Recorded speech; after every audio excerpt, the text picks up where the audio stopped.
Again, I was wondering if anybody saw a rainbow today. Anybody see one? Yeah, it was so sunny, and then my computer was outside and it was pouring on my computer's fine. But my first thought was there's got to be a rainbow somewhere. It was so fleeting, but I didn't have time to go look. Well, at any rate, I was thinking about Matt and Judy driving from Jamestown, and I was thinking of them driving straight into a blinding sun. And I thought, well, maybe they'll get a rainbow. There was a rainbow somewhere today. And if not, we got a good little burst of shower on a beautiful October day. And on a beautiful October evening, I'm really glad to see you all here. And thank you for coming to support the Arts Café Mystic and our poets and musicians tonight. I'll do the thank yous before the second half. Let's just get right into it. We have a wonderful evening scheduled. A dear friend and wonderful poet, Barbara Hill, will be our opening voice. I knew Barbara through different connections in the poetry world, but had the great privilege of working with her on her manuscript for her second to last book, I think. A few sharp and glamorous words. And she's recently published a new book. We have both books on the table. The new book is called The Birds Don't Know We Love Them, which is something I think about all the time. I feel like they know. I tell them all the time. And I love, for my own sensitivity, that Barbara will be sharing poems about her deep connection with the natural world tonight. Barbara was born in Westerly, lived in many different places around the country and the world, and resettled in Pawcatuck, I think in 2012, something like that. And I welcome you back, Barbara. Can't wait to hear your new poems. Come on up.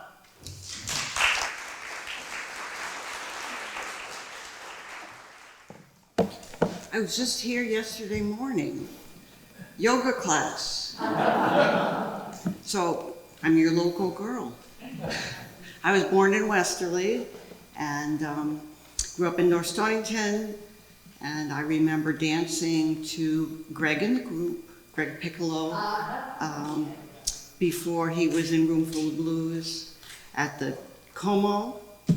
Yeah, I think I bought my first two-piece swimsuit on Water Street. Anyway, yeah.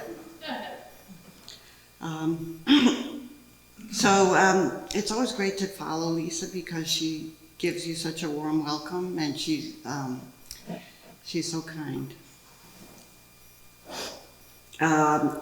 Marie Howe is one of my favorite people and writers, and one of the exercises that I did with her in one of her workshops, she wanted us to write, her prompt was, what did I bring? So you wrote what you brought to the work that day, including my dying cat, my little brother's fell off his bicycle, all these things. And that, all these things we carry with us from day to day. So everyone today, what are you carrying? What did you bring? So I'm not saying to forget about those things, but maybe just let go of them for this evening, because we're here in the service of art and poetry, and those things that we carry will still be here, and maybe they'll be changed. So I love that Stonington Farmers Market, and I'm going to open with August at the Farmers Market. I feel so suddenly happy. I think I'm being visited by the spirit of Frank O'Hara on one of his lunchtime walks. 2 young dogs are playing together with so much joyful wrestling and biting that I must watch and learn that they're brothers, adopted separately, just now meeting for the first time. I don't know if any of you know Zeus, the black dog Zeus from the farmer's market. I'm smiling hard and even crying a little. They have shiny black coats and very white teeth. They could play like this forever. Now I'm greeted by my neighbor's daughter, Emily, up from Brooklyn, with 2 friends and their dog, Birdie, all of them lovely in this August light. And we're all caught up in the happiness of this meeting just for a minute, just for a minute. So that one, it hasn't been published anywhere. This one about my work is the first poem in my book, A Few Sharp and Glamorous Words.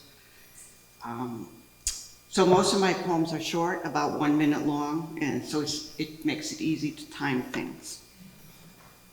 About my work. Oh, so I wrote this when it's like my retirement poem. About my work. Mornings now, my work is this: stand up from sleep, make tea, feed the 3 cats, the hound. I don't speak. I carry my dreams in my mouth, outside to the blue chair, the Rose of Sharon, where I can enter them again. Hundreds of bees hum and buzz. August, the bees are working. Everyone's working. Have I wasted this life for sweetness, for dancing, for pearl button dresses embroidered silver, and wanting to be someone's queen? It's the bumblebees who love Rose of Sharon, pink and purple trumpets, round fuzzy bees whose homes are in the ground. The honeybees, sleek and quick, are builders. They love the squash blossoms. Did you ever cook squash blossoms? I tried it once. To me, wingless and solid, they tasted like air.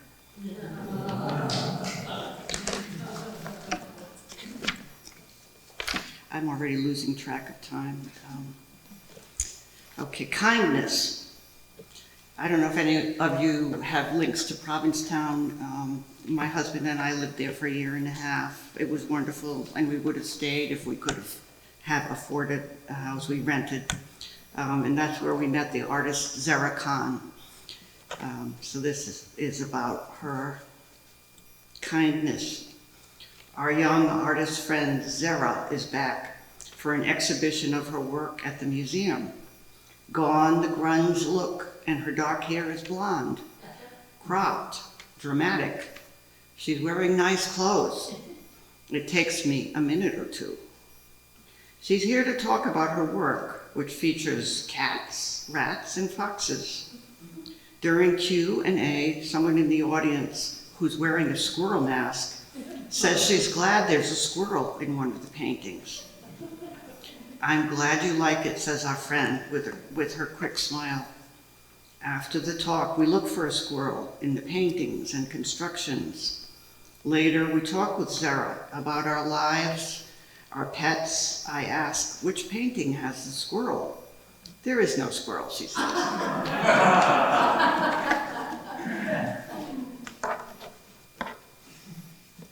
Cricket House. Even with 3 of us working, my brother, my cousin, and me, we have again failed to dig our way to China with soup spoons that dig only so far before they bend. You see, Mrs. Knox, the librarian, told us that in China, any family could have their own house cricket. You'd get one as a gift for luck, and it would live in a gilded box. At night it would sing. My brother and my cousin were less devoted to crickets. They spent their days by water, enchanted by the beings who lived in the brook, and the brook itself, its movement, the way it flowed around any barrier. I found the white enamel tub once used to bathe us, now dented and rusting. I made a cricket house from dirt, stones, grass, water, and toast. I caught a few sleeping crickets and spoke to them. I stroked their wings, the fancy and the plain. At night, I covered their sky with a window screen to keep them in. They sang anyway. And my sister removed the screen.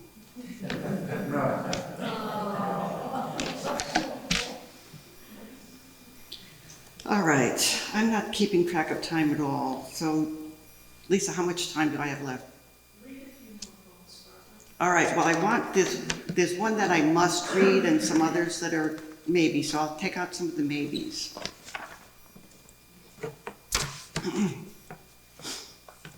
Self-defense. I don't know who brought the cicada into the dining room, but it's my husband who carries it out on a sheet of paper. Do they bite, he asks, half out the door. I seem to remember they defend themselves by digging down to tree roots where they can live for up to 17 years while they work up the courage to give life above ground another try.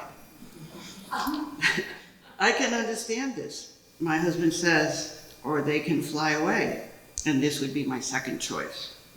And then their song. Not everyone can listen.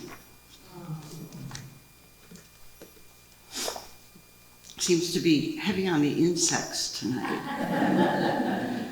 Here goes another one. This necessary creature of God. Are you kidding me, is what I say after a moment, even though I've met him outside many times. No surprise, it's October, and other bugs have found their way in too. Flies, stink bugs, a cricket. But this one, named for his legs, is wingless by design and could drown in a bathtub. I have done this a few times. There can be no hurry, no lurching, only a slow movement toward, tissue in hand, so that no limbs are lost. Then a gentle transfer of this creature called Daddy Longlegs, whose body, a small brown dust ball, is carried on its 8 thread legs.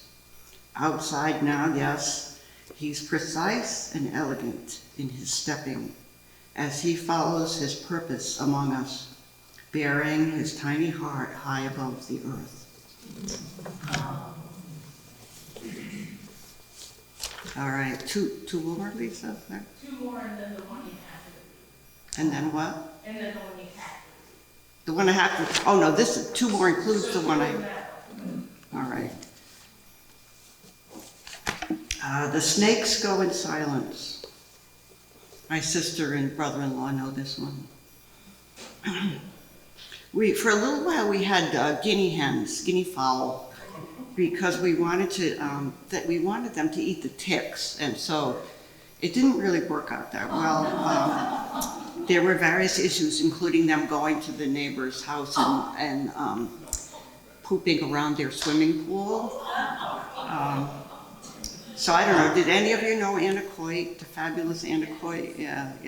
So I told her about the guinea fowl, and I said, oh, Anna, it just didn't work out. She said, it never does. The snakes go in silence. Afternoon, and I'm lying half on the lawn, half on the driveway sand. The air is full of floating seeds, bees, butterflies, and things too small to see. The dog is at my left side, the 3 cats strewn about. Somewhere behind me, 6 spotted guinea fowl make their high notes. This is our garden.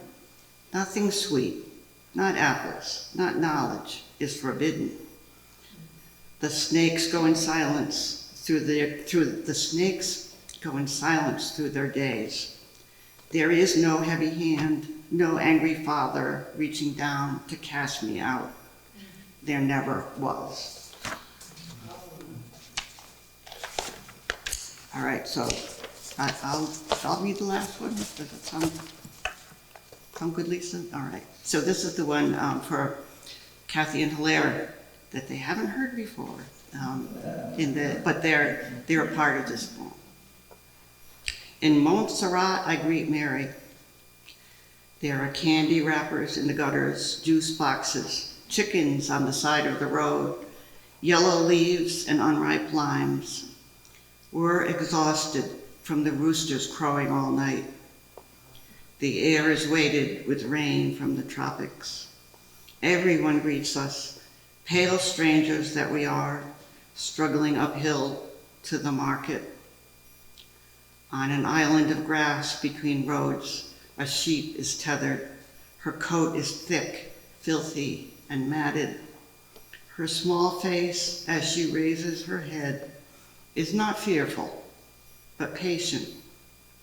Something quick, unexpected, passes between us. I speak to her in our two languages. I call her by name, Mary. Bonjour, Marie. Bless you.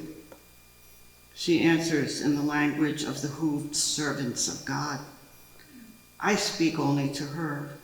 Bless you, Mother, Maman, Mère de Dieu. May your rope be untied and the burden of your coat lifted. Thank you.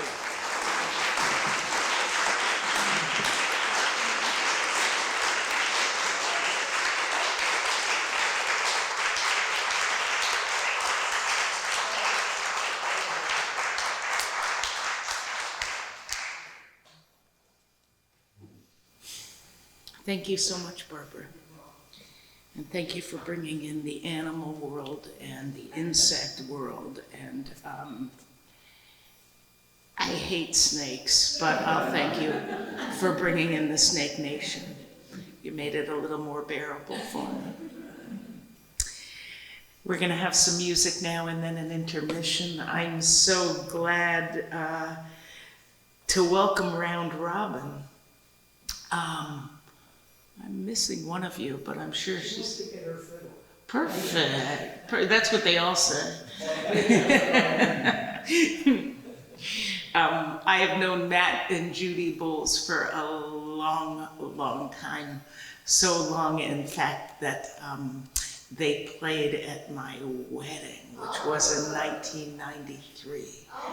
And it was wonderful to get reacquainted with them at a poetry reading. What's that? Yeah, I was only 10 when I got married.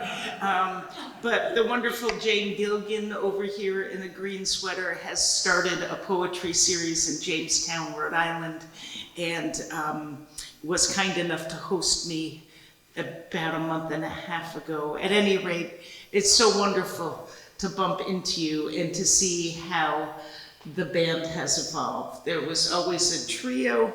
It was the South County Rounders. It's now Round Robin.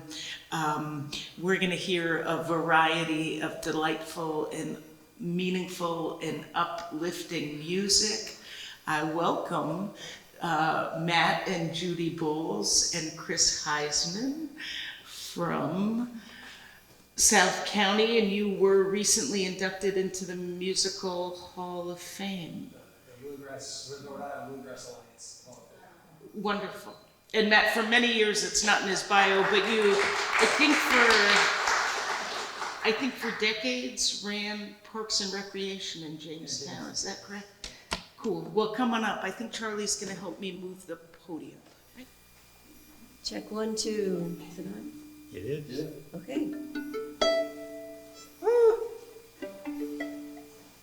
Sounds like. Yeah. Yes, just a quick clarification. We do love playing as a trio, but we are also part of a four-piece band called the South County Rounders that was the band that was inducted into the Rhode Island Bluegrass Alliance Hall of Fame. So we're 3/4 of the induction. We refer to it as being indicted by the Rhode Island Bluegrass Hall of Fame. Okay. As soon as I find my pick, we can play. Ah, there.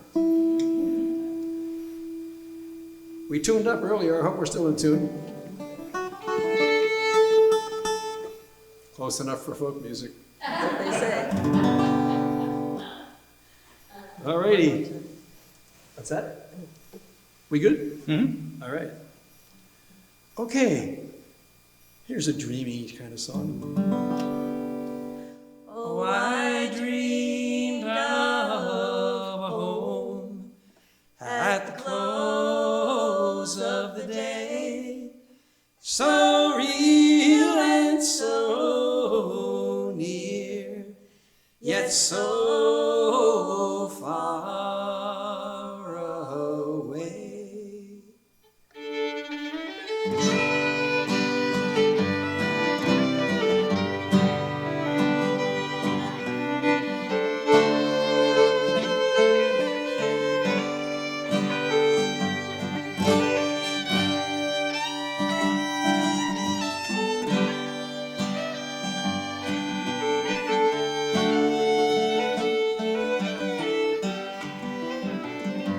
Let me live by your river, by a river, where clean clean waters roll on down. roll on down. Let me live by a river, By a river, near a little country town, where the snow melts in the mountains and the lilacs are in bloom, where the corn tops blossom. Oh, I dreamed of a home.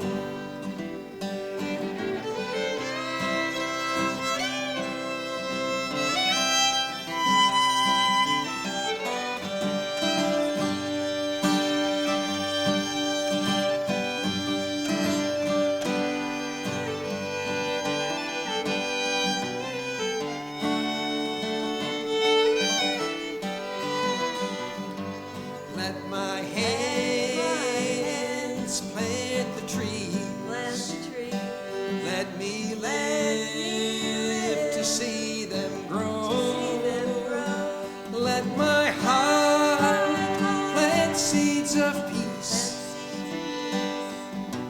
Let me reap what I have sown. Where the snow melts in the mountains and the lilacs are in bloom, where the corn tops blossom. Oh, I dreamed of a home. Oh, I dreamed of a home.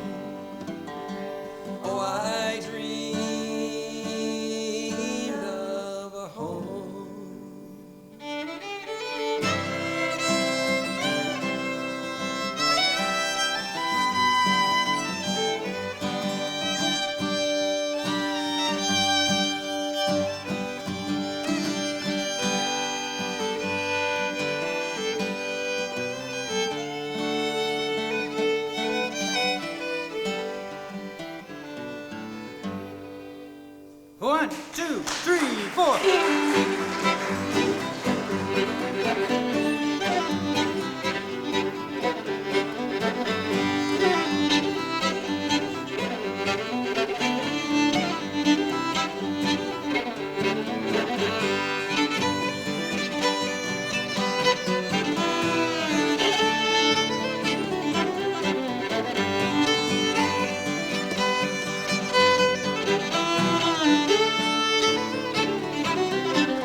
Thanks so much.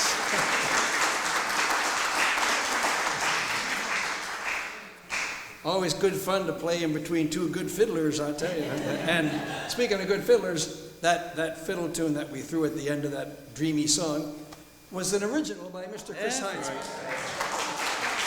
Called the Pioneer Gals. For Those our Pioneer kids. gals, somebody you knew at home, Yeah, right? our little kids. His They're little not little daughters. anymore. Pioneer gals, yeah. Anyway, well, this next one is one that it was kind of made famous in this country by some bluegrass guys, especially a famous mandolin player and singer named Tim O'Brien. Anybody heard of him? Well, yeah, there's one. Yeah. But anyway, it's one of those songs that crossed the ocean hundreds of years ago. It comes from the British Isles, maybe from Scotland, and it's therefore can't tell you who wrote it because who knows way back then. But it's called "The Blackest Crow."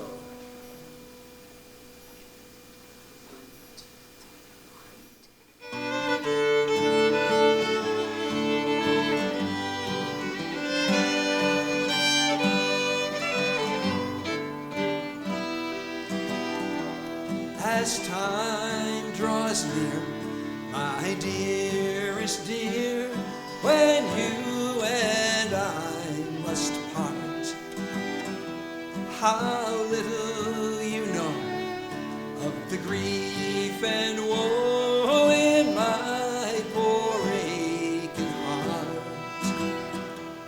'Tis but I suffer for your sake. Believe me, dear, it's true. I wish that you were staying here, or I was going with you. I wish my breast were made of glass, wherein you might behold upon my heart your name lies wrote in letters made of gold, in letters made of gold, my love. Believe me when I say you are the one I will adore until my dying day.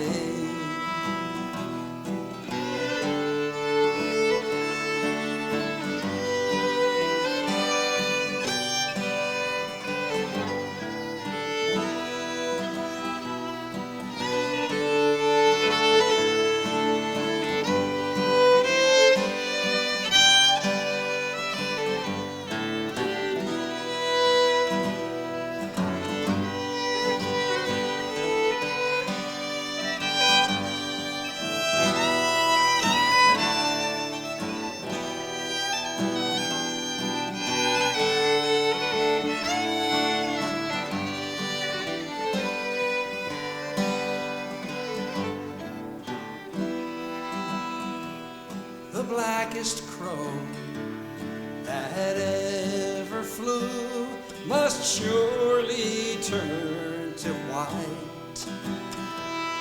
If ever I prove false to you, bright day will turn to night.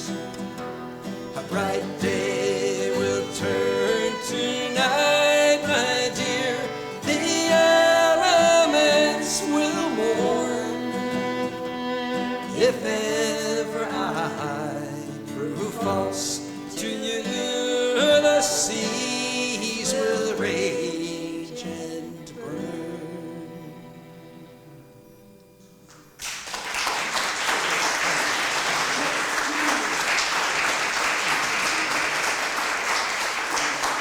Thanks so much. I meant to mention that back on the other side of the Atlantic, that was a message from someone watching her lover go off to sea, and who knows, maybe come back. But in this country, it became famous during the Civil War. And And you can see why that would apply to, will you ever be that? So anyway, The Blackest Squirrel. Dear someone. And this is one by Gillian Welch and David Rawlings, two of our really favorite modern songwriters. And it's a message to an imagined future lover called Dear Someone.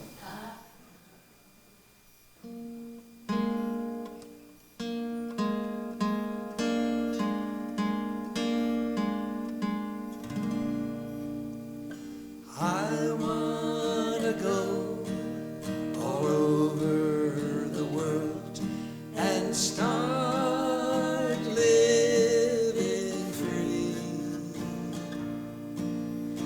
I know that there's somebody who is waiting for me. I'll build a boat steady and true as soon as it's done. I'm gonna sail alone in a dream of my dear someone.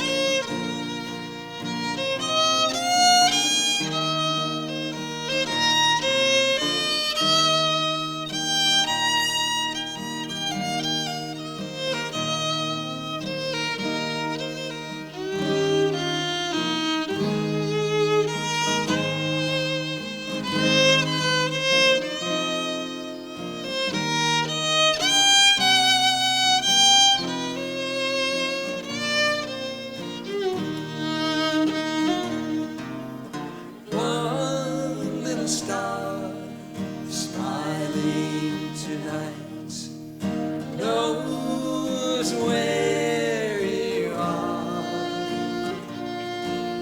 Stay, little star, steady and bright to guide me afar. Rush, little wave over the deep, for now I've begun. Hurry and take me straight into the arms of my dear someone.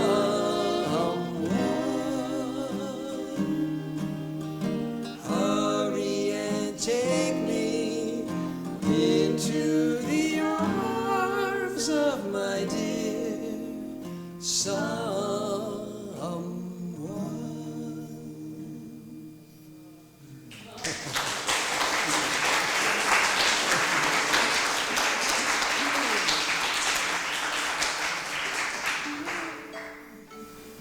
Well, Your turn, Matt. this is one that I was just conversing with someone earlier how my mom's voice is still in my head all the time, even though she's long gone. I wrote this song partly with her song her voice in my head, but also after we were walking through New York City for a while, and I noticed so many people who did not have a home, and I felt for them. So anyway, that was an interesting comment. How fortunate was I to have had such a wonderful home. So anyway, I wrote this song called Homeward Turning. Whoops. Capo Blues. Okay, close enough. Take it off, Judy. 1, 2, 3.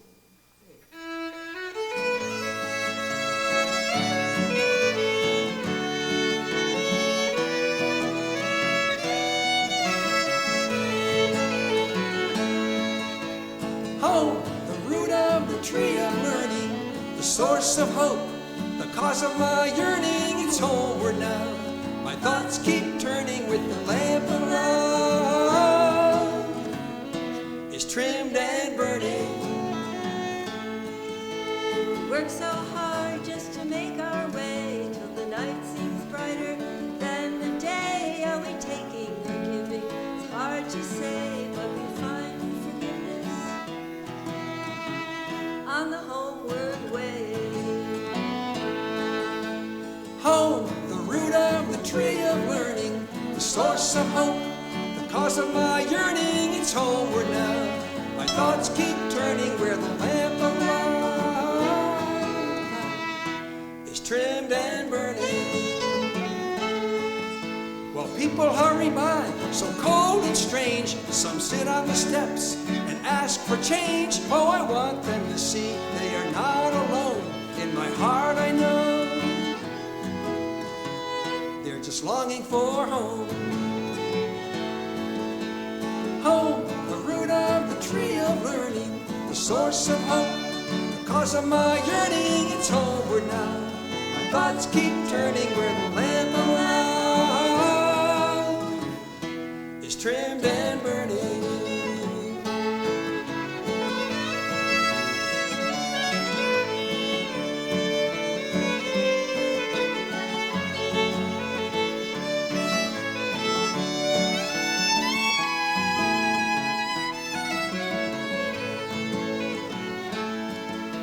I still hear my mama singing, sweet and low, always bringing me back to the path. Whenever I roam, a still small voice leads me home. Home, the root of the tree of learning, the source of hope, the cause of my yearning. It's homeward now.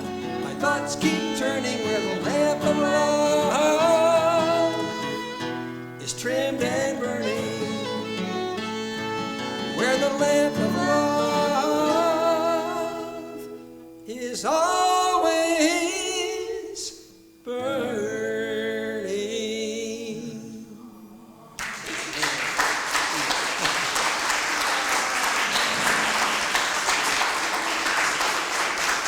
Thank you so much.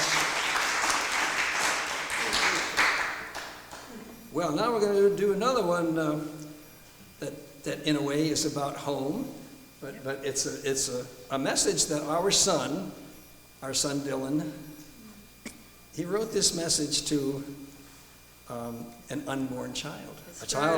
His first, he and his wife Sasha, their first child was on the way, and he wrote this message to the unborn child, and it's a beautiful thought. He called it, "Where's Your Home?" So, how lucky are we to be able to play our son's own music? So.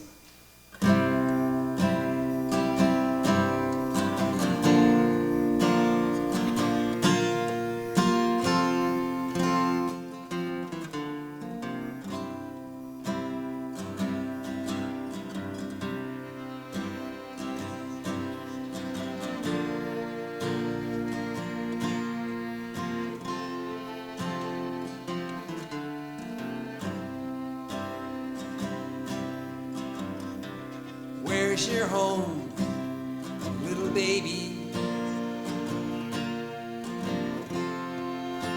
Darling, where's your home? For it's years I've been roaming.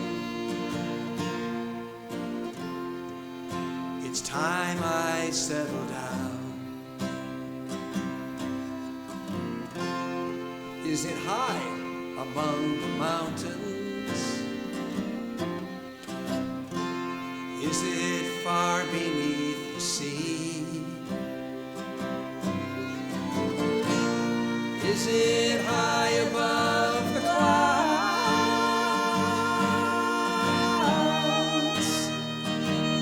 Take me, won't you take me with you?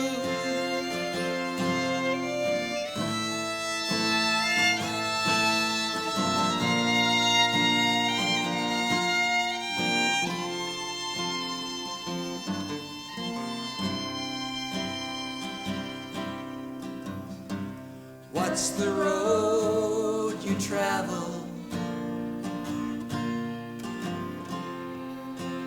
Where the sights you've seen? And how many years unravel before you come to me? Is it heavy, what you carry? Is there nothing I can do? Deep water runs between us,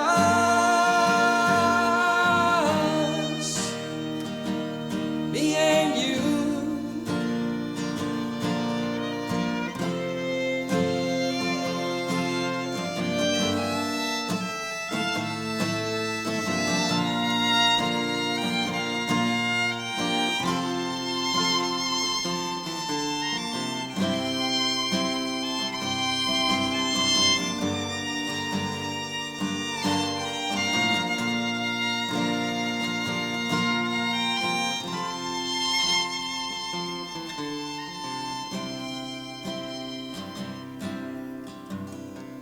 Where's your home, little baby?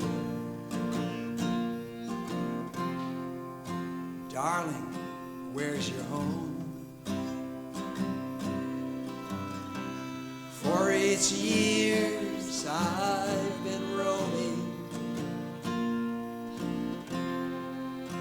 It's time I settle down.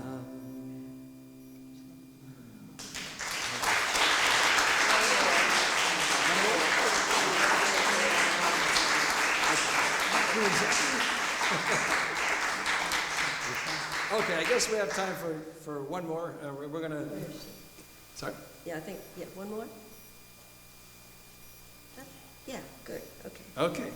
Rosalind, This is one we're gonna start out with this song called Roseville Fair, written by Bill Staines, Yeah, who favorite. passed away not long ago, and we were fortunate enough, out of the blue, to play this in our son's house up in Vermont with one of his neighbors, a nice guy called Barn, and Barn was in tears, and I didn't know until we were done that Barnes and Bill Staines had been really good friends.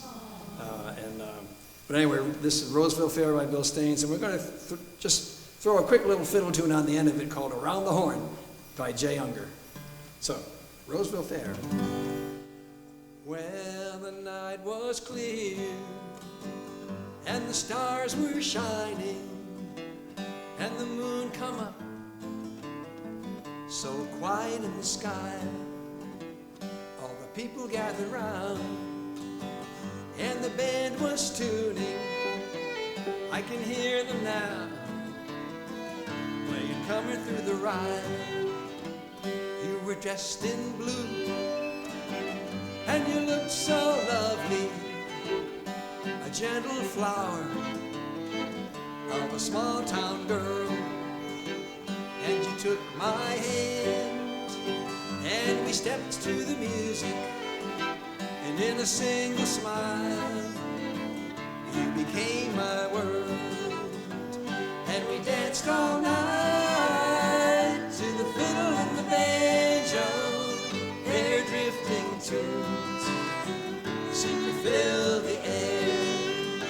So long ago, but I still remember when we fell in love at the Roseville Fair.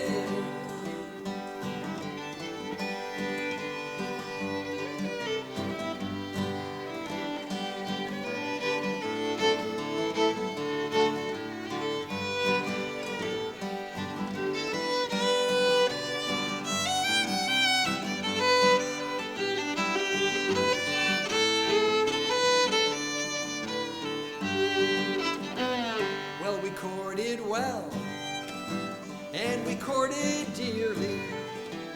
We'd rock for hours on the front porch chair, and a year went by from the night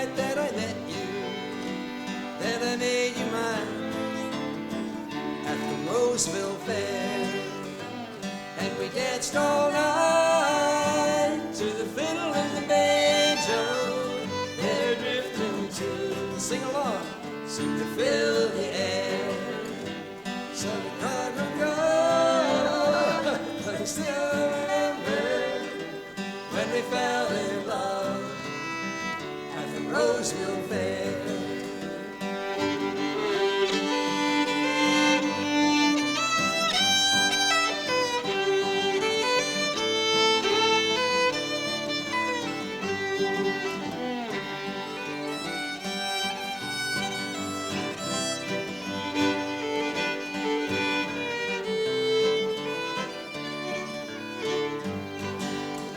So here's a song for all you lovers. Oh, it's a song that we all can share. May you dance all night to the fiddle and the banjo, the way we did at the Roseville Fair, just like we did at the Roseville Fair.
Thank you so much, folks. What a treat.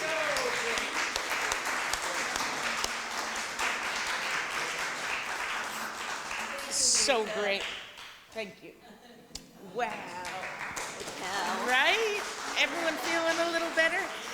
We're going to get started for round 3. It is kind of a round robin, isn't it?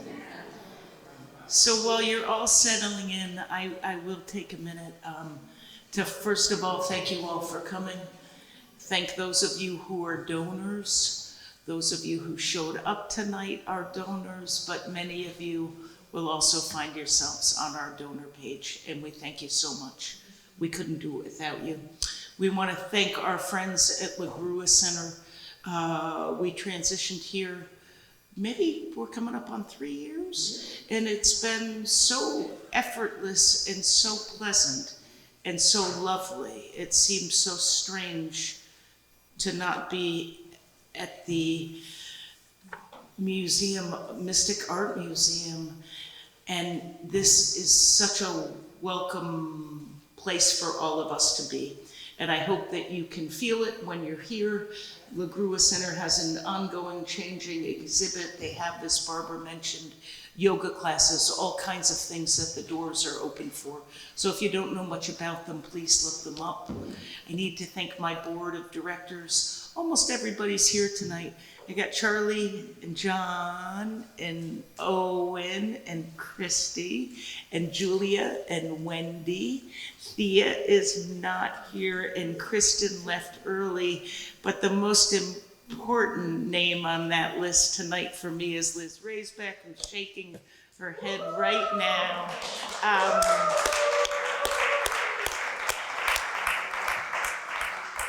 Liz has been a volunteer almost since this organization started, and she is shifting from Noank, her beloved Noank, to California to be closer to children and grandchildren. And we sure hope she'll be at the next show, but we can't guarantee she will be at the next show. So we'll get to do this all over again. But Liz, Liz and I found this rug. We're in Marshall's in New London. Where were we? The most depressing, Home Goods, the most depressing shopping mall, really, that I've been to in a long time.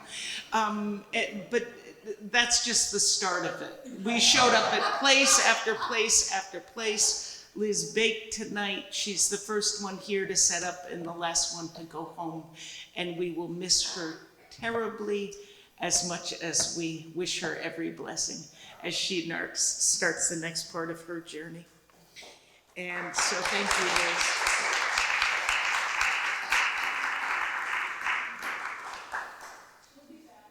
She will be back. And now I get to introduce Kimiko Hahn, which is such an honor. Kimiko, it's 11 books now. They've got to fix your bio on the Blue Flower Arts website, and I've got a bone to pick with a woman there. Kimiko's daughter, Kimiko Hahn, is a representative from Blue Flower Arts, and when I was cross-referencing bios, realized they missed a book. So 11 books, including the most recent, which we have, Kimiko's new and selected poems, Ghost Forest. We also have copies of The Narrow Road. Kimiko has won so many awards really throughout the years. They're all listed in her bio, but really what a sharp turn in 2023 when she was, and you can read the bio, right? She works at Queens College for the City University School System, has started a chapbook archive in the library there in honor of the chapbook. And in most recent years, received several really prestigious awards, including being named as a chancellor for the American Academy of Poets, and also winning the renowned Ruth Lilly Prize, but the Theodore Roethke Prize, a Guggenheim Fellowship, fellowships from the National Endowment from the Arts, and was it in June or July that they named you Poet Laureate of, it's just a few months ago, the Poet Laureate of New York, which is quite an accomplishment. She joins her colleagues who I'm sure she knows through her work in the school systems, but several of our favorite poets, Marie Howe and Billy Collins among them, have also been the New York State poet, and what better person to pick up the reins than you. We thank you so much for being here. Harold, thanks for driving. Please come on up.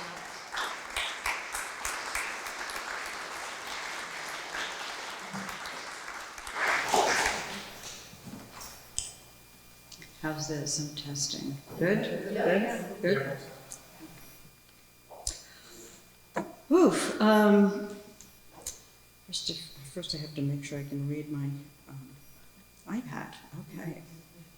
So thank you, Lisa, and the Arts Café. Thank you, Barbara Hill and the Round Robins. What a really splendid evening. And yes, we saw a rainbow over Mystic this afternoon. So we feel very lucky, and having to follow after extraordinary music. Thank you all so much. I love that music so much. I'm especially grateful to read from my new and selected a collection that starts in the present and goes back in time to the young woman who first started writing in her 20s. As I worked on the collection, I realized that I didn't really have a mentor the way I mentor my students. So I decided to mentor myself. And many of my early poems, no, not many of them, a few of my earlier poems are slightly edited. Some writers will not touch those. They want to honor that younger self, but I felt I wanted to help her out a little bit.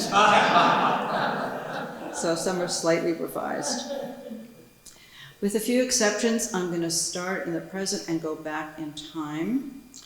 The most recent poems are mostly in forms, which I didn't write in when I was in my 20s because I was a hippie. And hippies didn't write sonnets. Not this one. Because sonnets were bourgeois. But now, go figure, here I am, decades later. So actually, I'm not going to read a sonnet. I'm going to read this poem, and thank you for printing it on the back of the program.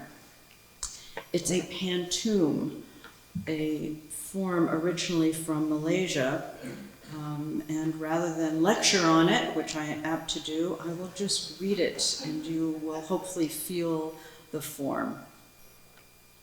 On pleasing. Like echoes in a seashell, held gingerly to the ear, bright as a mother and baby's please, early memory is a white sheet. Held gingerly for years, the baby laughs or sobs or sleeps. Early memory is a white sheet, remembered as peas and appease. The baby laughs or sobs or sleeps, and sounds separate from noise to events, remembered as peas and appease. While she listens and hears, sounds separate from noise to events, from blur to fidelity.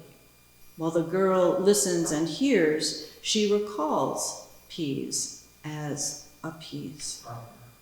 Both blur and fidelity echo in her seashell.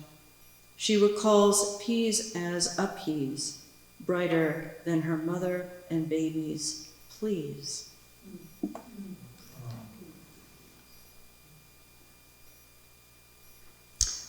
I like to give homage to past writers, and one way that I like to do that is by stealing a line from them.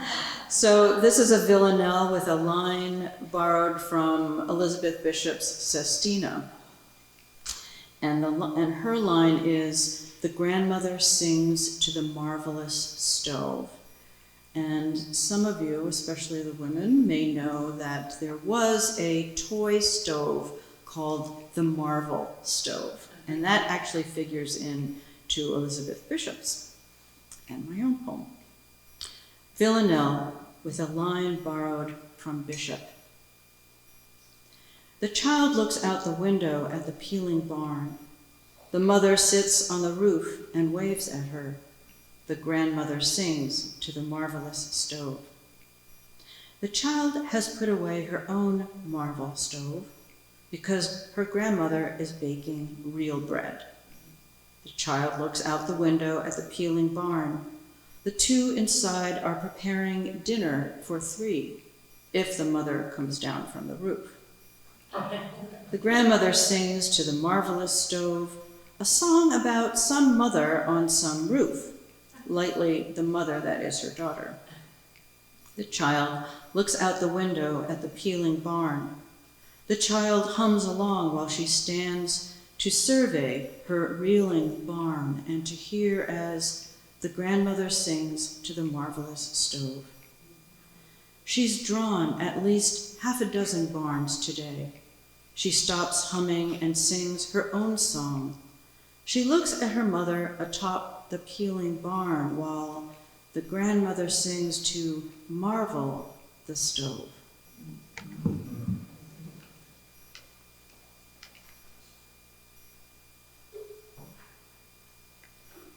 So my beloved chauffeur and husband, Harold Schechter, has encouraged me to do a kind of top hits, my greatest hits. So if you don't like any of these, you can blame him. I'm going to read A Golden Shovel, which is a form invented by a contemporary poet, Terence Hayes. And again, rather than lecturing on it, you take a line or a poem and that by someone else, and that appears as the last words in each line. So I wanted to do that, but decided not to take a long poem. So I've taken haiku. This is A Golden Shovel using a haiku by Richard Wright, and his haiku reads, "Follow wherever the tree branches make arches in the torrid sun." In bedtime stories, a girl or girls must follow instructions or the wind, wherever the concrete, the visible, or the voice, like that of a tree, leads her. She walks a path until it branches, then halts, fancies she'll make a choice, because choice isn't foretold. She arches her back, then her eyebrows. She finds herself in a clearing where animals badger. The possum says, light can be torrid, the moonlight more than the sun.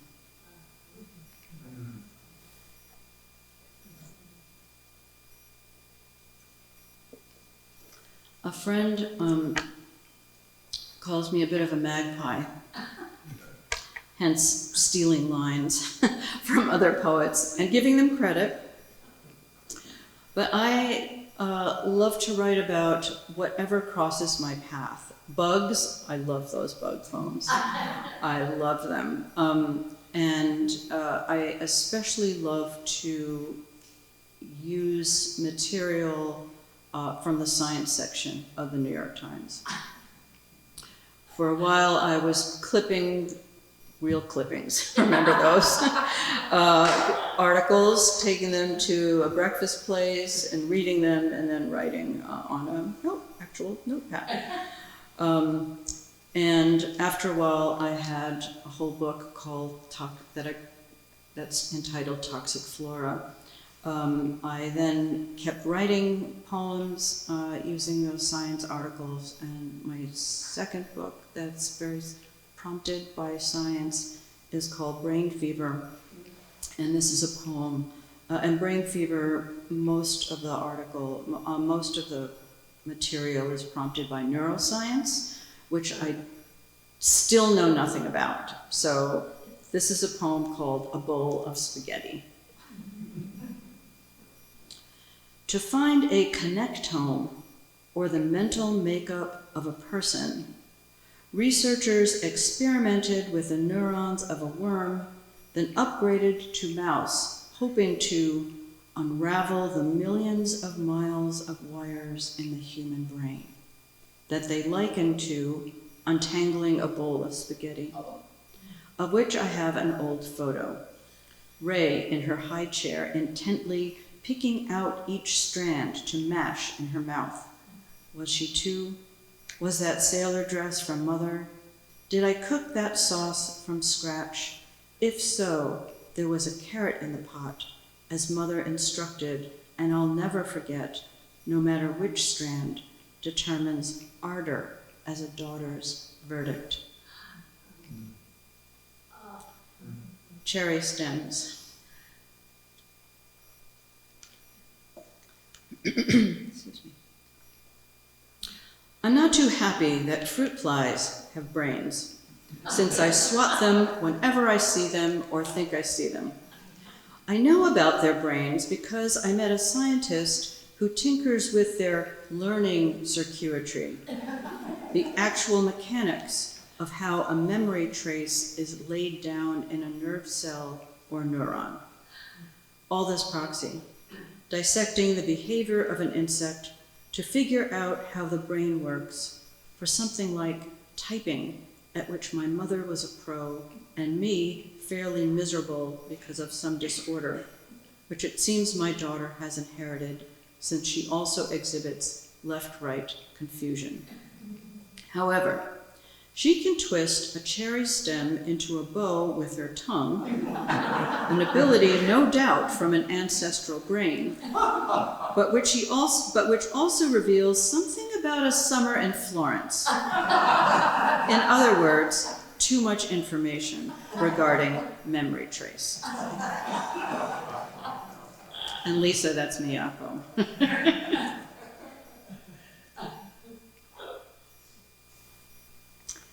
I have a little sequence that I call Reckless Sonnets that were prompted by a book of photographs on extinct birds. Penguinus impennis. Large, flightless, and defenseless, the great auk was captured for feathers for featherbeds. Hunters loosening the plumage and cauldrons, fueled with the oil from the freshly killed auks before them. After the 1830 volcanic eruption in Iceland, after museums and collectors vied for the skins belonging to the penguins of the North, in 1844, the last pair was beaten to their deaths, and their solitary egg dashed on the rocks of Eldey Island. Could we not sleep on straw or goose down? What dreams are worth such extinction? And are they dreams I'd wish to own?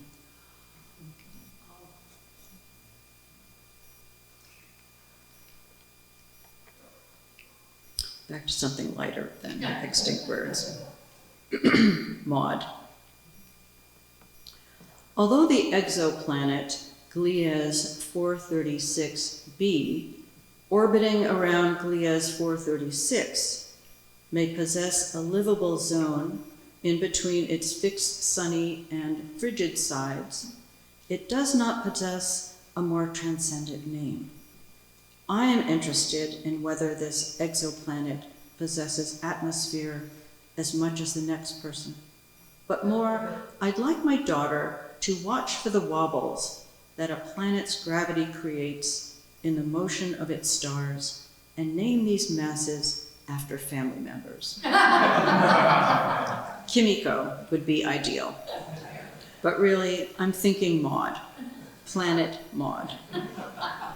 Matching her qualities to a celestial body would be to suggest the obvious attributes a daughter has identified in her mother, my mother.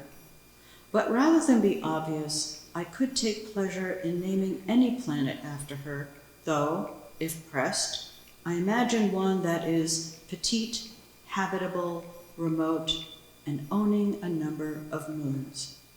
An atmosphere, surely. There was a short time I wanted the same daughter to go into mycology, to name a fungus, after the men in the family.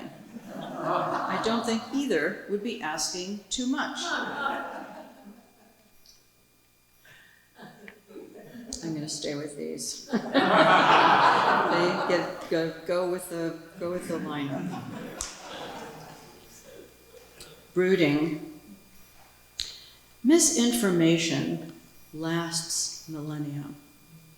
As when a student, hauling a trawl bucket from the black mid-waters off Monterey, found a mass of squid eggs with the mother beside them. Surely a coincidence, since female squids abandon their eggs. Then, a year later, another bucket produced the same, this time hatchlings, though disbelief persisted. So when a scientist lowered a robot with camera and lights, he spied a female cradling several thousand eggs and waving her tentacles to aerate and nourish. Misconceptions about squid arose because the deep is so poorly explored, and because one might substitute one's fear for hard evidence, especially with regard to mothering. My own daughters declare, if you'd have been around more, we'd have gone mad, which is somehow comforting. Cuttlefish are next under scrutiny.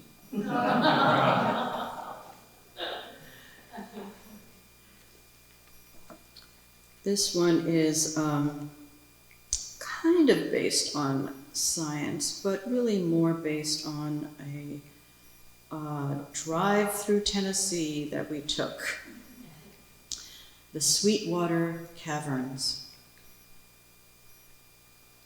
Curious to see the caverns, we detoured in Tennessee to ramble through Fat Man's Misery, past a ballroom and gunpowder machine, till we reached the world's second largest underground lake, on which my husband had promised a ride in a glass-bottom boat.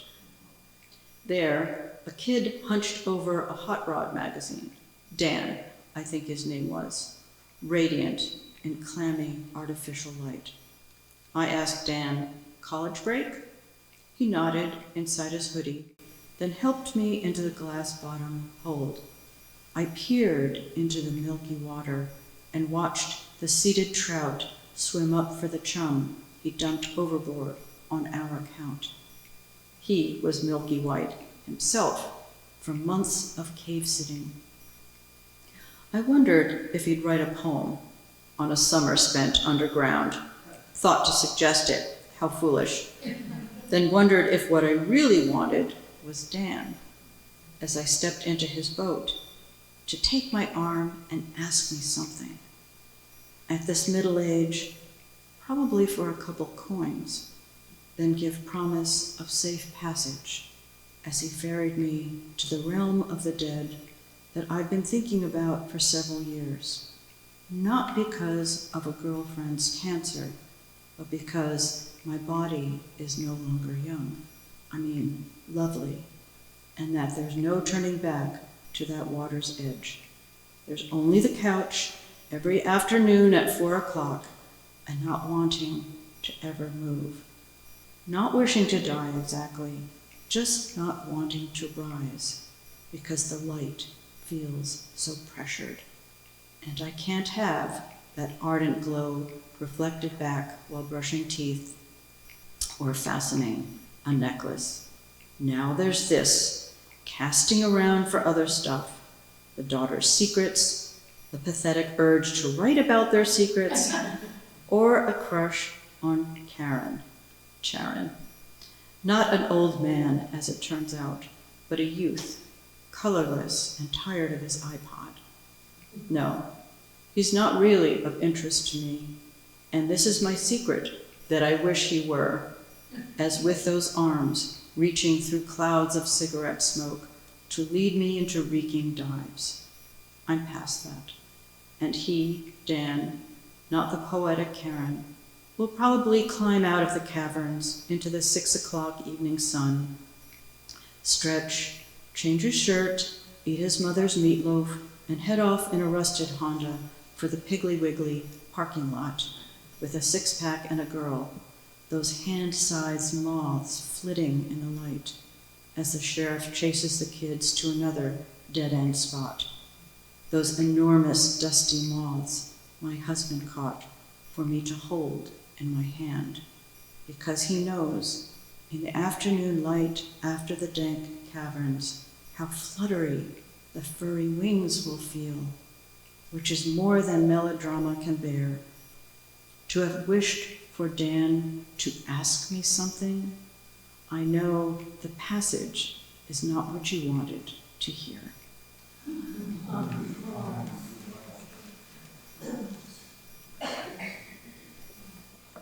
The search for names. There's a lot in the science section about naming things. So, the search for names. The right to name Planet X belonged to the Lowell Observatory, where the Kansas farm boy engaged to photograph the night heavens using a blink comparator, quickly suggested Slipher after his superior. The widow, Constance Lowell, suggested Zeus, Lowell, and Constance. Then 11-year-old Venetia Burney put forward Pluto, ruler of the underworld, as well a dark and cold terrain, and a god who could turn invisible. She was eating breakfast with her grandfather, Falconer Madden, when he read about the search in the dailies. Lucky girl, fortunate planet, exultant netherworld.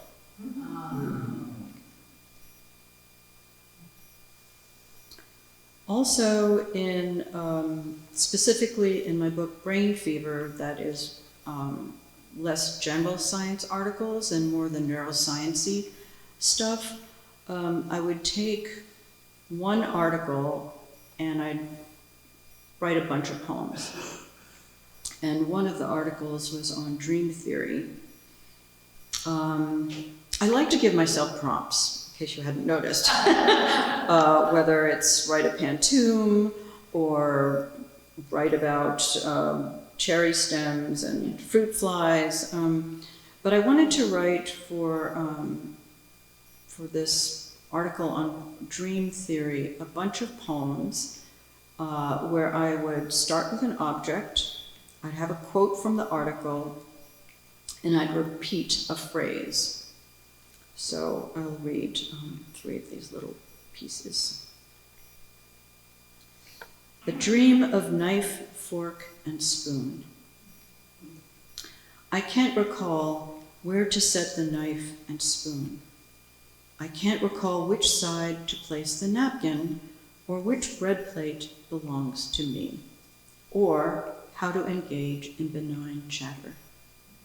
I can't recall when more than one fork, which to use first, or what to make of a bowl of water. I can't see the place cards or recall any names. The humiliation is impressive, the scorn. No matter how much my brain revises the dinner to see if the host was a family member, I can't recall which dish ran away with which spoon. I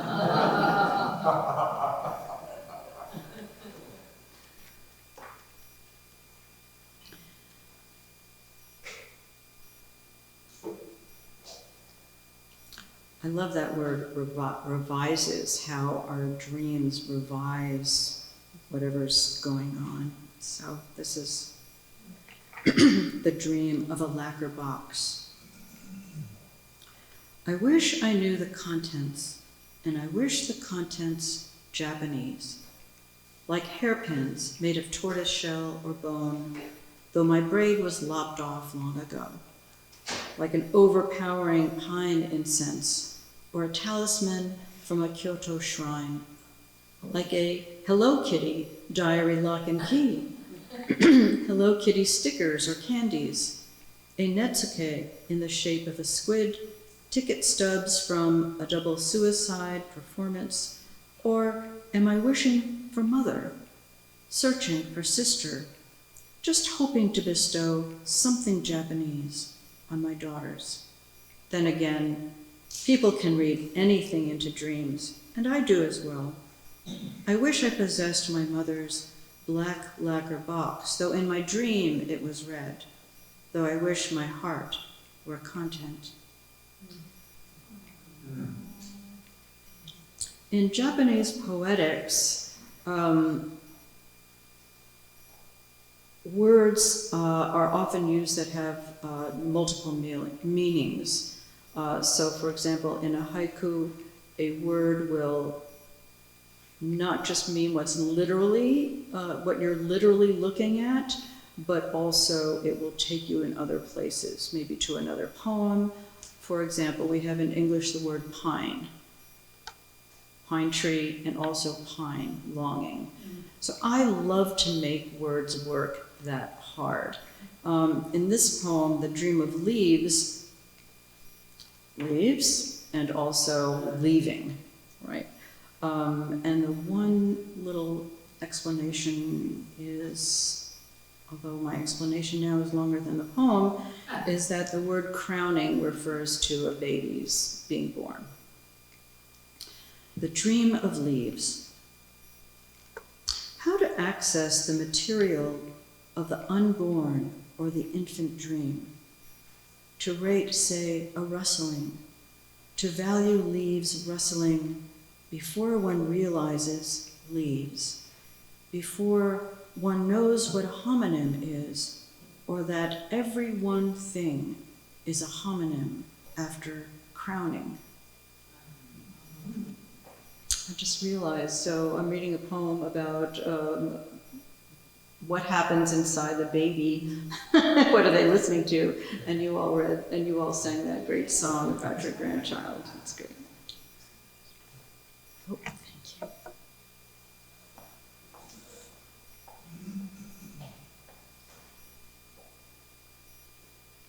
Okay, we're going to take a sharp turn here, because my husband will be very unhappy.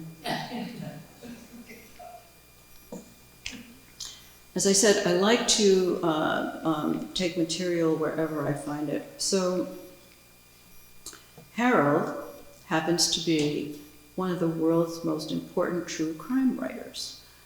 And I'm not exaggerating. He's the king of true crime.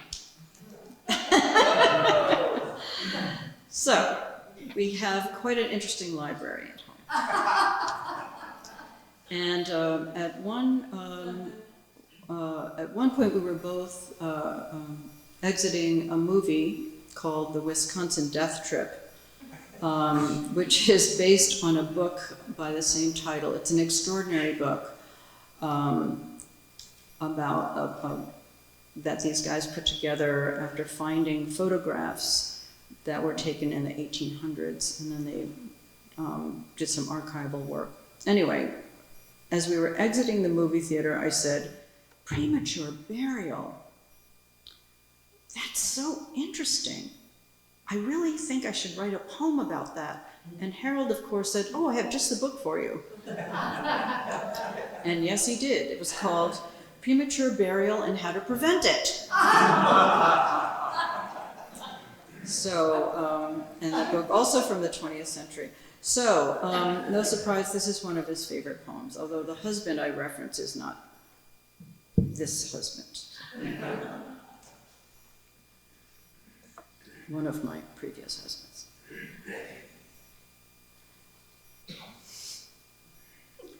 He's such a good sport. Like Lavinia. Like Lavinia Merli in 1890 in Majola, Mantua, expired from hysteria and placed in a vault on Thursday, July 3rd, where she regained consciousness, tore at the grave's clothes her peasant husband had just smoothed around her 7-month pregnant belly, and where she turned over and gave birth, but not discovered until Sunday, both mother and newborn then really dead. Like George Hefdegger of Erie, Pennsylvania, a farmer who, upon suffering heart failure in 1891, was temporarily buried until the purchase of a plot and was unearthed 4 days later with his fingers so bitten off his hands no longer looked human. Like the gendarme in 1809, dead drunk on potato brandy, whose banging in the coffin caused the sexton to bore holes, though by then the Frenchman had mutilated his head in an effort to burst through and was fully deceased. Like them, yes, the air about my body, dead, even in this abrupt consciousness. He sips his instant coffee black and turns on 1010 Winds. The apartment is in the back of a storefront. The neighborhood kids piss under the door. Our bedroom is so drafty, we sleep in layers of sweats and stuff old towels in window cracks. But it isn't the boys or the draft that keeps me from opening my eyes. Not the traffic update or Dow Jones. Not even that man setting his cup down on the counter to whack a mouse with a broom. If I press my ear to the pillow, I can mistake my pulse for awareness. It's the light, even when the lights are off. He closes the door on the newly hung wallpaper and the dishes soaking in sudsy gray gravy for his nightly walk down Broadway, communing with black hookers and white junkies. He is looking for oxygen. I am the wife, under the fluorescent bathroom light, tweezing each hair around my sex. It vaguely hurts. It reminds me that feeling is not what I will get from him. It kills time until Miami Vice. Afterwards, the infant daughter will wake just as we lie down. There are several reported happy endings, like the farm wife, Mrs. Sarswell, who in 1891, while milking cows, saw beneath the floorboards a nest of snakes and fell to the ground, then presumed dead by her physician and loved ones until she sat upright in her coffin. Her daughter led the woman to the breakfast table where she ate heartily. Ah, it is amazing they are found ever. So again, you can blame him for me reading that poem.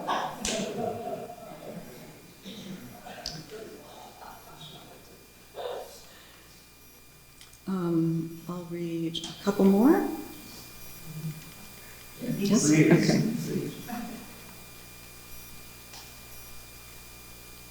Sorry, I skipped over a few so I could make sure I got in that premature burial poem. Okay.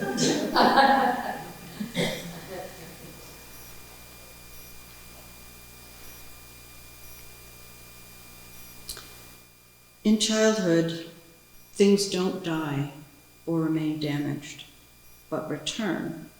Stumps grow back hands, a head reconnects to a neck, a whole corpse rises blushing and newly elastic. Later, this vision is not true. The grandmother remains dead, not hibernating in a wolf's belly. Or the blue parakeet does not return from the little grave in the fern garden. The one may wake in the morning thinking mother's call is the bird. Or maybe the bird is with grandmother inside light. Or grandmother was the bird and is now the dog gnawing on the chair leg. Where do the gone things go when the child is old enough to walk herself to school, her playmates already, pumping so high the swing hiccups? And as I said, I'm going back in time, so I will end with this poem that I wrote when I was an undergraduate, and I was taking a workshop with Louise Glick, who many years later became Nobel Prize winner. This poem I did not touch. I did not revise. So this is pretty much what I wrote in Louise's workshop. And has the word leave again.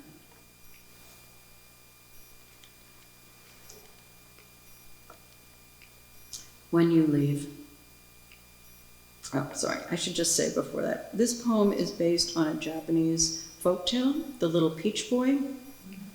The peach floating down the river, huge peach. Woman washing her clothes, finds it, hauls it back home. She and her husband, who have no children, cut it open to eat it, and a little boy pops out and saves the day. When you leave. This sadness could only be a color if we call it momoiro, Japanese for peach color, as in the first story Mother told us. It is the color of the hero's skin when the barren woman discovered him inside a peach floating down the river, and of the banner and gloves she sewed when he left her to battle the horsemen and found himself torn like fruit off a tree. Even when he met a monkey, dog, and bird, he could not release the color he saw when he closed his eyes. In his boat, the lap of the waves against the hold was too intimate as he leaned back to sleep. He wanted to leave all thoughts of peach behind him, the fruit that brought him to her, and she, the one who opened the color forever. Thank you so very much.